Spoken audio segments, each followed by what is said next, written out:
पैठण दुर्ग प्रतिष्ठानच्या वतीने जुन्नर तालुक्यातील धार्मिक आणि ऐतिहासिक स्थळांच्या भटकंती व अभ्यास मोहिमेचे आयोजन करण्यात आले होते।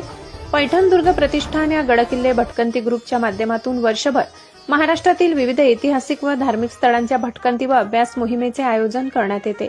प्रतिष्ठानचे अध्यक्ष शिवाजी गाडे यांचे मार्गदर्शनाखाली दिनांक 5 व 6 ऑक्टोबर रोजी जुन्नर तालुक्यातील किल्ले शिंदोडा, किल्ले चावंड, किल्ले दुर्गवाडी या 3 ऐतिहासिक किल्ल्यासह प्राचीन व्यापारी नाणेघाटाची देखील भटकंती करण्यात आली। रविवार दिनांक 5 ऑक्टोबर रोजी सकाळी दुर्गम अशा शिंदोडा किल्ल्यावर चढाई करण्यात आली। जंगली आणि पहाडी अशा या कठीण शिंदोडा किल्ल्याची तब्बल 14 किलोमीटर पायी भटकंती करण्यात आली। याच दिवशी अनेक धार्मिक ग्रंथात उल्लेख असलेल्या कुकडेश्वर महादेव मंदिराचेही दर्शन घेण्यात आले।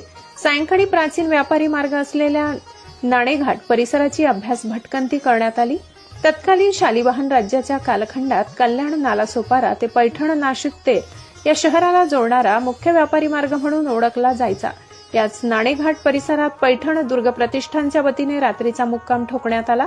सोमवार दिनांक 6 ऑक्टोबर रोजी छत्रपती शिवाजी महाराजांच्या पदस्पर्शाने पावन झालेल्या चावंड उर्फ प्रसन्नगडाची भटकंती करण्यात आली।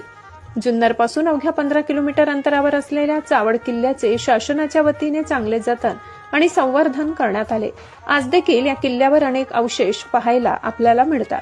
शेवटी आंबे हातवीज परिसरात असलेल्या कोकणकडा या शेवटच्या जुन्नर तालुक्याच्या टोकावर एका छोट्याशा डोंगरावर असलेल्या दुर्गवाडी या किल्ल्याची भटकंती करण्यात आली। दुर्गवाडी किल्ल्याच्या पायथ्याशी असलेल्या घनदाट जंगलातील दुर्गादेवी मंदिर व कोकणकडा परिसरात बहरलेल्या फुलांच्या पठाराची भटकंती करण्यात आली। या भटकंती मोहिमेत पैठण दुर्ग प्रतिष्ठानचे शिवाजी गाडे, महेश गुंडे, सोपान बांगर, बजरंग काळे, प्रकाश सोनवणे, द्वारकादास निवारे, सुरेश गवडी यांनी सहभाग घेतला।